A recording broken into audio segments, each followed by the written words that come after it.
جمال الوجود بذكر الإله وتصفو الحياة بنور هداه.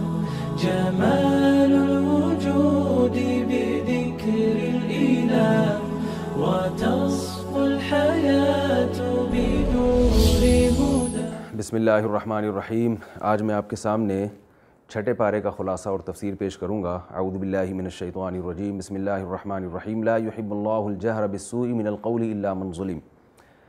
فرمایا کہ اللہ تعالیٰ کسی بھی برائی کے جہر کو یعنی برائی کو نمایاں کرنے کو، برائی سے مراد یہاں برے الفاظ، ان کو پسند نہیں کرتے، جیسے غیبت ہے یا کسی کی شکایت ہے. الا من ظلم، مگر وہ شخص جس پر ظلم ہوا ہو. تو جس شخص پر ظلم ہوا ہو وہ ظالم کی غیبت بھی کر سکتا ہے اور ظالم کے خلاف شکایت بھی کر سکتا ہے.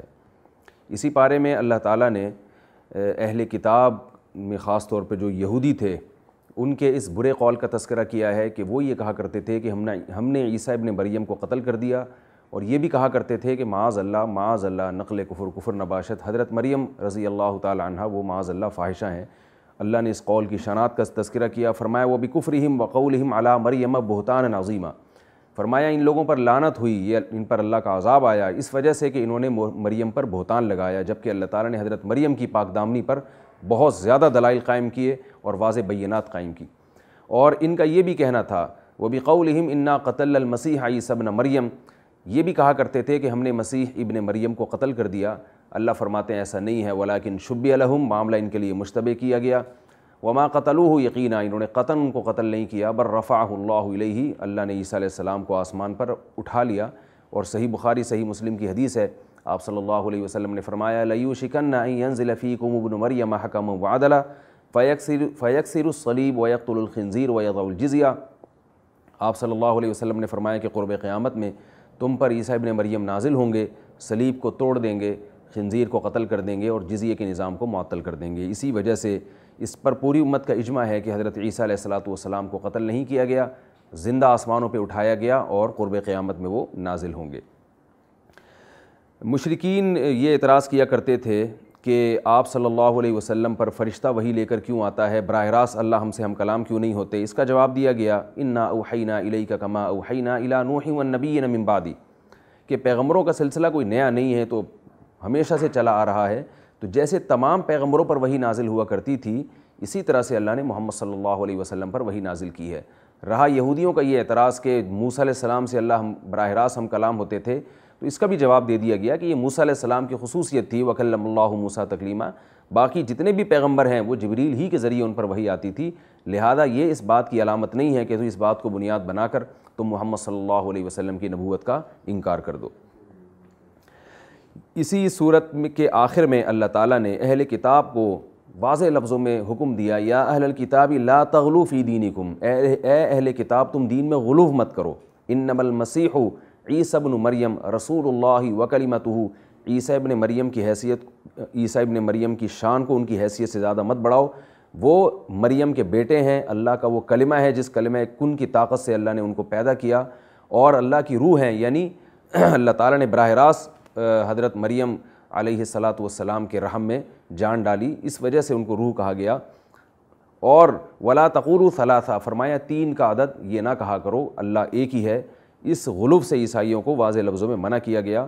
اور یہ بتایا گیا سورت کے آخر میں کہ تم عیسیٰ علیہ السلام کی جو حیثیت بڑھا رہے ہو، اس سے تمہارا مقصد شاید عیسیٰ ابن مریم کو خوش کرنا ہے، جبکہ عیسیٰ ابن مریم اس دعوے سے خوش نہیں ہوتے. لن یستنکف المسیح ان یکون عبدا للہ، فرمایا مسیح تو یہی چاہتے ہیں کہ وہ ان کو اللہ کا بندہ ہی کہا جائے. لہذا تم ان کو عبودیت کی فہرست سے اگر باہر نکالو گے، عابدیت کی فہرست سے باہر نکالو گے، تو یہ عیسیٰ ابن مریم کو بھی خوش کرنے والی بات نہیں ہے. کیونکہ پیغمبروں کی دعوت اور پیغمبروں کی جو اصل مشن ہے وہ اللہ کی توحید کا اقرار لوگوں کی زبان سے کروانا ہوتا ہے. وہ یہ نہیں ہوتا کہ لوگ انہی کو اللہ کا بیٹا بنا لیں یا انہی کو حاجت روا اور مشکل کشا بنا لیں. آخر میں اللہ تعالیٰ نے اس صورت کے آخر میں اللہ تعالیٰ نے جو سورہ نساء جس کا اختتام ہو رہا ہے، جاءکم برہان من ربکم، اللہ نے اعلان کیا کہ اے لوگو تمہارے رب کی طرف سے تمہارے پاس قرآن کی شکل میں واضح دلیل آ چکی ہے، لہذا جو بھی اس پر ایمان لائے گا فَسَيُدْخِلُهُمْ فِي رَحْمَةٍ مِّنْهُ، اللہ تعالیٰ اس کو اپنی رحمت میں داخل کرے گا. یہ تو سورہ نساء کا اختتام تھا، اس کے بعد سورہ مائدہ شروع ہوتی ہے۔ سورہ مائدہ کی ابتدا میں اللہ تعالیٰ نے اہل اسلام سے ایک ایگریمنٹ لیا، یا ایھا الذین آمنوا اوفوا بالعقود، اے ایمان والو تم جو ایگریمنٹ ہوتے ہیں ان کی پابندی کیا کرو، معاہدوں کی پابندی کیا کرو، اور انہی معاہدوں میں ایک یہ بھی ہے کہ تم نے اللہ کو اپنا رب مانا ہے تو رب جس چیز کو حلال کرے اس کو حلال سمجھو، جس کو حرام کرے اس کو حرام سمجھو۔ مشرکین اپنی طرف سے بھی بعض جانوروں کو حرام کر دیا کرتے تھے، اس پر تنبیہ کی گئی کہ ایمان والو تمہارے لیے اس کی اجازت نہیں ہے کہ تم خود سے کسی چیز کو حلال کرو، کسی چیز کو حرام کرو۔ یاد رکھیے اسلام میں جیسے کسی چیز کو حرام کر لینا منع ہے، یاد رکھیے اسلام میں جیسے کسی چیز کو خود سے حلال کر لینا منع ہے، اسی طرح اللہ کے حلال کو حرام کر دینا اور اس پر پابندی لگانا بھی اسی طرح سے بالکل ناجائز اور حرام ہے۔ پھر اللہ تعالیٰ نے سورت میں مسلمانوں کو حکم دیا تعاونوا علی البر والتقوی، نیکی کے کاموں میں تم ایک دوسرے کے ساتھ تعاون کیا کرو، ولا تعاونوا علی الاثم والعدوان، برائی کے کاموں میں ایک دوسرے کے ساتھ تعاون مت کیا کرو۔ اسی صورت کے شروع میں کچھ احکام دیے گئے ہیں جن میں اہل کتاب کے ذبیحے کو حلال قرار دیا، وطعام الذین اوتوا الکتاب من قبلکم، کہ ان کا کھانا یعنی کھانے سے مراد ہے ان کا ذبح کیا ہوا جانور، جو یہود و نصارہ ہیں ان کا ذبح کیا ہوا جانور تمہارے لیے حلال ہے، اور ان کی عورتوں سے نکاح بھی حلال قرار دیا مسلمانوں کے لیے۔ اس صورت میں اللہ تعالیٰ نے یہ بھی حکم دیا لا یجرمنکم شنآن قوم علی الا تعدلوا، اے ایمان والو اگر تمہیں کسی قوم سے دشمنی ہے تو یہ دشمنی تمہیں عدل کے راستے سے نہ پھیرے۔ ہم دیکھتے ہیں کہ آج ہمیں جب کسی سے دشمنی ہوتی ہے تو اس کی ہر چیز ہمیں بری لگنے لگتی ہے، اور اس کا ہر کام اور اس کی ہر بات ہمیں غلط لگنے لگتی ہے۔ اللہ تعالیٰ اس طرز عمل سے منع کر رہے ہیں کہ کسی قوم کی دشمنی میں تم نے عدل کا راستہ نہیں چھوڑنا، بات ہمیشہ راستی اور انصاف ہی کی کرنی ہے تم نے۔ اسی صورت میں اللہ تعالیٰ نے بنی اسرائیل کی ایک نالائقی کا بھی تذکرہ کیا کہ اللہ تعالیٰ نے موسیٰ علیہ السلام کے ذریعے ان کو جہاد کا حکم دیا، لیکن جب اس قوم نے دیکھا کہ یہ بڑی طاقتور لوگ ہیں تو وہ نالائق قوم پیچھے ہٹ گئی اور موسیٰ علیہ السلام سے کہنے لگی اذهب انت وربک فقاتلا انا ہاہنا قاعدون، اے موسیٰ وہ بڑے طاقتور لوگ ہیں، ہم یہیں بیٹھے ہیں تماشا دیکھ رہے ہیں، آپ اپنے رب کے ساتھ جائیے اور لڑیے، جب فتح ہو جائے گی تو ہم داخل ہو جائیں گے۔ اس کے بعد اللہ تعالیٰ نے اس صورت میں آدم علیہ السلام کے دو بیٹوں قابیل اور حابیل کا تذکرہ کیا ہے جنہوں نے قربانی کا جانور پیش کیا۔ حابیل کی قربانی قبول کی گئی، قابیل کی قربانی کو رد کر دیا گیا، جس کی وجہ سے قابیل حسد کا شکار ہوا، اور اس جیلسی اور حسد کی وجہ سے اس نے اپنے بھائی حابیل کو قتل کر دیا، جس سے ہمیں پتہ چلتا ہے کہ حسد کی برائی کا کہ آپ کسی کی نعمت کو دیکھ کر اگر جلتے ہیں تو یہ جلن آپ کو بعض دفعہ قتل نفس تک پہنچا دیتی ہے۔ اللہ تعالیٰ نے پھر اس واقعے کے ضمن میں حکم دیا کہ اللہ کے ہاں قتل نفس اتنا بڑا جرم ہے کہ من قتل نفسا بغیر نفس او فساد فی الارض فکأنما قتل الناس جميعا، فرمایا جس نے کسی ایک انسان کو ناحق قتل کیا اس نے گویا تمام انسانوں کو قتل کیا، ومن احیاها فکأنما احیا الناس جميعا، اور جس نے کسی ایک انسان کی جان بچائی اس نے گویا تمام انسانوں کی جان بچائی۔ اسی صورت میں پھر ان لوگوں کا جو انسانی جانوں سے کھیلتے ہیں اور دن دہاڑے ڈکیتیاں کرتے ہیں اور راہ چلتے مسافروں کو اسلحے کے زور پہ لوٹتے ہیں، ان کی حد اور ان کی سزا بھی بیان کی گئی ہے۔ انما جزاء الذین یحاربون اللہ ورسولہ ویسعون فی الارض فسادا ان یقطعوا او یصلبوا او تقطع ایدیہم وارجلہم من خلاف او ینفوا من الارض۔ اس کا خلاصہ کیا ہے کہ اللہ نے حکم دیا کہ جو لوگ بھی اس طرح سے رہزنی کرتے ہیں اور سر عام لوگوں کو لوٹتے ہیں ان کو چوک پہ لٹکا کے ان کے ہاتھ اور پاؤں مخالف سمت سے کاٹ ڈالو اور ان کو سولی پہ لٹکا دیا کرو۔ یہ حد ہے اور یہ ایسی سزا ہے کہ گرفتاری کے بعد حکومت کو اس کی اجازت نہیں ہے کہ ان سزاؤں کو معاف کرے۔ فرمایا الذین تابوا من قبل ان تقدروا علیہم، ایسا ڈاکو اور ایسا قاطع طریق اگر وہ توبہ سے پہلے تم ان پر قدرت حاصل کر لو تو پھر ان کی دنیا میں توبہ معاف نہیں ہے، آخرت میں تو ہوگی، وہ اللہ تعالیٰ نے توبہ کا دروازہ موت تک کھولا ہوا ہے، لیکن دنیا میں ان کی سزا معاف نہیں ہوگی۔ لیکن اگر وہ گرفتاری سے پہلے توبہ کر لیتے ہیں تو پھر یہ حد جاری نہیں ہوگی۔ یہ بہت بڑی سزا ہے۔ ہم حکومت سے مطالبہ کرتے ہیں اور اپنی اسمبلیوں سے مطالبہ کرتے ہیں کہ وہ اس قانون کو نافذ کرنے کی کوشش کریں، کیونکہ یہ دو ٹوک الفاظ میں قرآن نے ڈاکوؤں کی اور قطاع الطریق کی سزا بیان کی ہے کہ ان کے ہاتھ اور پاؤں کاٹ کے ان کو لٹکا دیا جائے۔ اس کے بعد اللہ تعالیٰ نے چور کی حد کو بیان کیا، والسارق والسارقۃ فاقطعوا ایدیہما، فرمایا چوری کرنے والا مرد یا چوری کرنے والی عورت ان کے ہاتھ کاٹ ڈالو۔ یہ بھی اسلام میں بہت سخت سزا ہے، اور اسلام نے چور کی اور ڈاکو کی سزا اتنی سخت اس لیے بیان کی ہے کہ اسلام کو جرم سے بہت زیادہ نفرت ہے، اسلام ان جرائم کو معاشرے میں برداشت نہیں کرتا۔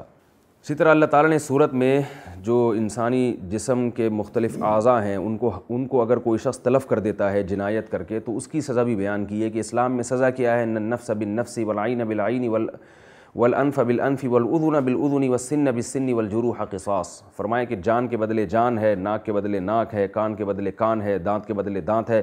یعنی اگر کوئی شخص کسی کا دانت توڑتا ہے تو سزا میں اس کا بھی دانت ہی توڑا جائے گا، کسی کی کان کاٹ دیتا ہے تو سزا میں اس کا بھی کان کاٹا جائے گا. اس کو قصاص کہا جاتا ہے. والجروح قصاص، اور فرمایا زخم میں بھی قصاص ہے، یعنی وہ زخم جس کا بدلہ لینا ممکن ہو تو قاتل کو وہی سزا دی جائے گی. البتہ فمن تصدق به، فرمایا جس پہ ظلم کیا گیا ہے وہ اگر جنایت کرنے والے اور جرم کرنے والے کو اپنی خوشی سے معاف کر دے تو وہ پھر بہتر ہے، معافی کی ترغیب ہے اسلام میں. لیکن اس کو بہرحال پورا یہ حق حاصل ہے کہ وہ جنایت کرنے والے سے سزا لے سکتا ہے. اگر اس نے اس کی آنکھ ضائع کی ہے تو جس نے آنکھ ضائع کی ہے اس کی بھی آنکھ ہی ضائع کی جائے گی. اس کو قصاص کا قانون کہا جاتا ہے. یہ بھی اسلام کا ایک بہت بڑا حکم ہے جو اللہ تعالیٰ نے اس بیان کیا. اصل میں تو بنی اسرائیل کے لیے بیان کیا کہ ان کو ہم نے یہ حکم دیا تھا. اس پر اجماع ہے کہ قرآن نے جو حکم اہل کتاب کے لیے بیان کیا ہو اور اس پر کوئی نسخ وارد نہ ہوا ہو تو وہ حکم اس امت کے لیے بھی ہے.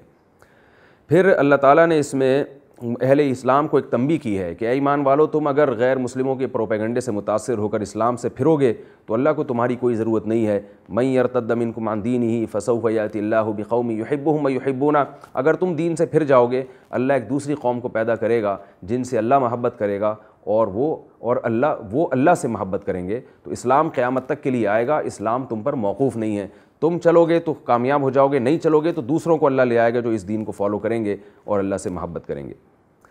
اس کے آخر میں اس صورت میں یعنی جو اس پارے کے جو چھٹا پارہ جس کی میں تفسیر بیان کر رہا ہوں، اس کا خلاصہ بیان کر رہا ہوں، اس کے آخر میں اللہ تعالیٰ نے یہود و نصارہ کے علماء کو بھی ایک تنبیہ کی ہے. لولا ینہاہم الربانیون والاحبار، فرمائے ان کے جو مقتدی اور رہبر تھے دینی وہ اپنی قوم کو حرام کھانے سے اور برائیوں سے کیوں نہیں روکتے تھے. اس میں اس امت کے علماء کو بھی تنبیہ ہے کہ علماء کی یہ ذمہ داری ہے کہ وہ اپنے قوم کو بری باتوں سے، گناہوں سے اور حرام کھانے سے بھرپور طریقے سے روکنے کی کوشش کریں. اس کے بعد اللہ تعالیٰ نے اس پارے کے اختتام میں اہل کتاب کو دوبارہ تنبیہ کی ہے. یا اہل الکتاب لا تغلوا فی دینکم غیر الحق، اے اہل کتاب اپنے دین میں غلو مت کرو اور عیسیٰ ابن مریم کی حیثیت کو حد سے زیادہ مت بڑھاؤ. نہ تو یہ کہو کہ مسیح ابن مریم اللہ کے بیٹے ہیں، نہ یہ کہو کہ مسیح ابن مریم ہی خدا ہیں، نہ یہ کہو کہ مسیح ابن مریم 3 خداؤں میں سے ایک ہیں. یہ تمام باتیں باطل ہیں اور اللہ کے غضب کو دعوت دینے کے مترادف ہیں. اس کے آخر میں اللہ تعالیٰ نے جو دنیا میں جتنے مذاہب ہیں اسلام کے علاوہ ان کو 3 حصوں میں تقسیم کیا ہے. ایک یہودی اور ایک دیگر مشرکین اور ایک اہل کتاب یعنی اہل نصارہ جن کو عیسائی کہا جاتا ہے. اور یہ بتایا ہے کہ اسلام کی دشمنی میں سب سے زیادہ یہودی ہیں، اس کے بعد دیگر مذاہب والے، اور اسلام کے سب سے زیادہ قریب وہ تمہیں اہل نصارہ یعنی عیسائی ملیں گے. لَتَجِدَنَّ أَشَدَّ النَّاسِ عَدَاوَةً لِلَّذِينَ آمَنُوا الْيَهُودَ وَالَّذِينَ أَشْرَكُوا وَلَتَجِدَنَّ أَقْرَبَهُمْ مَوَدَّةً لِلَّذِينَ آمَنُوا الَّذِينَ قَالُوا إِنَّا نَصَارَى. تو اس میں اس طرف اشارہ ہے کہ اہل کتاب میں جو عیسائی ہیں وہ اسلام کے زیادہ قریب ہیں. اور یہ قرآن کا ہمیں معجزہ آج بھی نظر آتا ہے کہ دنیا میں سب سے زیادہ اسلام قبول کرنے والے جو مذہب ہے یعنی جس مذہب سے وابستہ لوگ ہیں وہ عیسائی ہیں. سب سے زیادہ عیسائی مذہب سے وابستہ لوگ اسلام میں داخل ہوتے ہیں. اللہ تعالیٰ سے دعا ہے کہ اللہ تعالیٰ ہمیں اس صورت میں جو کچھ احکام دیے گئے ان کو دل و جان سے ماننے کی اور اس پر عمل کی توفیق عطا فرمائے. وما علینا الا البلاغ. جمال الوجود بذكر الإله وتصفو الحياة